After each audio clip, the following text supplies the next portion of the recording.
Hi guys, welcome back to my YouTube channel. My name is Yemisi. If you're new here, you're welcome. I'm a Nigerian YouTuber who recently relocated to Canada as an international student, and in this video I'm going to be answering some questions that I've been getting in the comment section. Guys, you might see me wearing this same clothes in another videos because I just finished filming that video, and then I saw a question in the comment section asking me about the arrival questions that I got at the port of entry, and also asking me for some of the documents that I was asked to present at the Nigerian airport and also at the Canadian airport. So this video is going to answer all of those questions. Like, guys, I'm here for you, okay?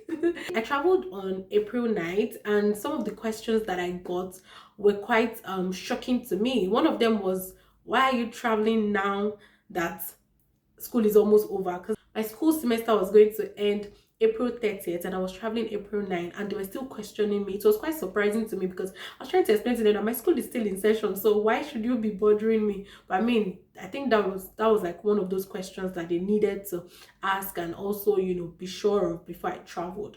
So going back to the documents that I was asked, if you see me looking down, it's because I have it all written here and I do not want to miss out on anything. The documents I was told to present includes international passport, letter of enrollment, letter of introduction, flight itinerary, hotel reservation, arrive can, and then COVID-19 results. So you know that we're in the COVID period. The COVID-19 result, I had to do it 24 hours before flying. I don't know if that has changed now, but that was what I did. I did my COVID test before flying. I'm sure you guys have seen that video, my moving to Canada video, the part 3. I made a video about it.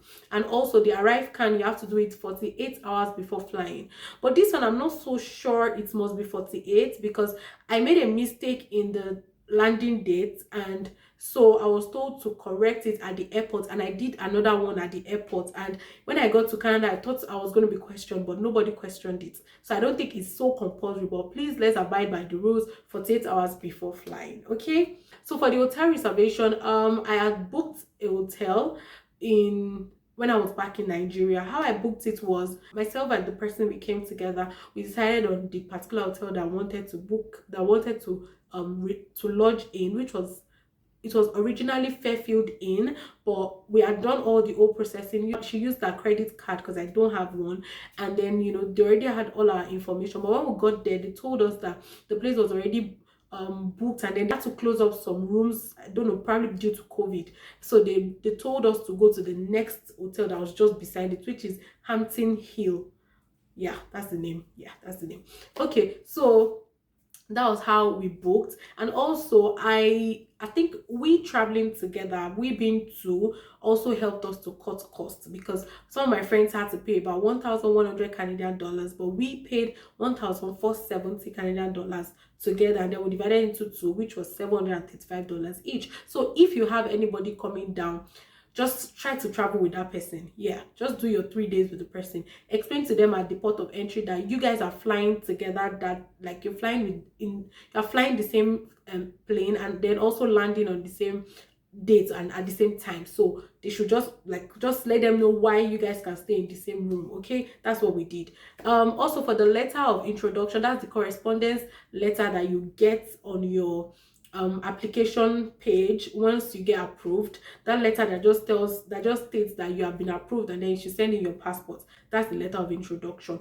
So how to get your letter of enrollment is you go registering for your courses. If you register for your courses, you'll be able to access your letter of enrollment. So this varies from school to school, but in my school, the University of Saskatchewan, once you register for your courses, you can print your enrollment yourselves. But I realized that in some other schools it's not. So once you register your courses, send a mail to your course advisor, and then the person gets your letter of enrollment sent to you, because you need it at the port of entry.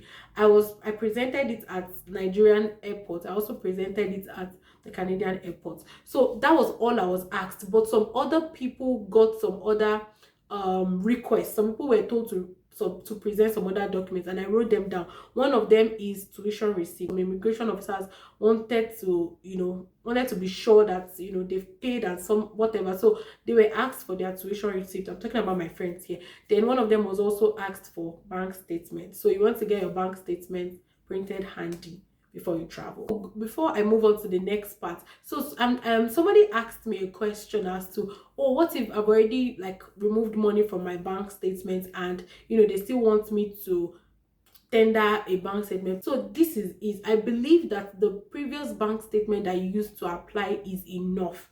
Yeah, that's what I believe. And then you attaching your tuition receipt just shows that you've actually paid, and then you're capable, if that makes sense. Okay, going to the arrival questions I got at the immigration center in Canada. The person that attended to me asked a couple of questions from me, asked me the name of my school, like the school I'm attending here. I mentioned it. He also asked me for the course that I was studying and the duration. He also asked for what my undergraduate course is, why I chose this course. I think it was a lot of questions, but yeah, he asked me a lot. At the point I felt like, are these questions really necessary? Am I like, is this another visa application? And then he also asked if I had started my classes already. I told him yes, I'd started online, and was like, okay. Then he asked me what I've learned so far from the courses that I've been taking. I tried to explain to him, oh, this is what I've learned, this is what I've learned, and then he nodded. Meanwhile, my uncle already told me ahead to ensure that I have an eye-to-eye contact with the person, like just so that you're confident and you really know what you're saying. Then the last question he asked me was quite tricky. He asked my intention after the course, and I'm like, oh yeah, after the course I'm going back to my home country. And I was like, oh okay, all right. And then he presented my study permit to me. So at first I was a bit scared of that answer. I was like, oh, hope the question, hope what I'm saying will not affect me, like hope me saying that I'm going back will not make them, I don't know. But it's a very tricky question. You want to make them know that you're not here to work, you're here to go back. Okay, so I told him that my intention was to leave after I'm done with my course, and then he presented my study permit to me. My international passport was actually requested at the beginning of our conversation, and so I think at that point you already saw the duration of my study visa. It was 2 years I was given. I think some people get more than that, but my international passport was going to be expiring 2023 March. It was around February I sent my February 17 was when I sent my international passport to the VFS in Abuja. So they stamped it till March 2023, and I'm sure they cannot give me more than more than the expiry date. So that was the same date that I had on my study permit. Yeah, so that's basically everything about the arrival questions that I got. And also I think I've explained now how I was able to pay for my hotel, how I was able to cut costs. Okay, that one is not because it's not everybody that will enjoy that cutting cost part, because I was just privileged to see someone that I was traveling with. Also, the money in the credit card would not have been debited. They'll just put the money on hold. You will still have to like present your credit card when you get here. That credit card you use, you must bring it down to Canada. Yeah, let me just lay emphasis on that. That credit card you use, you must bring it down to Canada to show them, to let them know that truly you are in charge of this card. Okay, because a lot of times some people have used other people's card fraudulently in order to book for accommodation. So they just want to know that that card is truly yours, and then you're the rightful owner basically. So yeah, that's pretty much all what I wanted to tell you. I was already answering people in the comment section, but I decided to dedicate a whole video because I know that other people will still have these questions in mind, and making a video on it will just answer everyone's question once and for all. So yeah, that's why I'm making this video.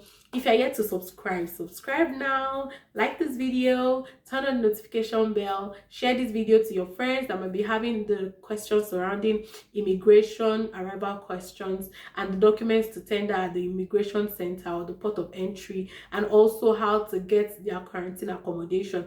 So if you have other questions, please let me know in the comment section, and I'll see you guys in my next video. Bye.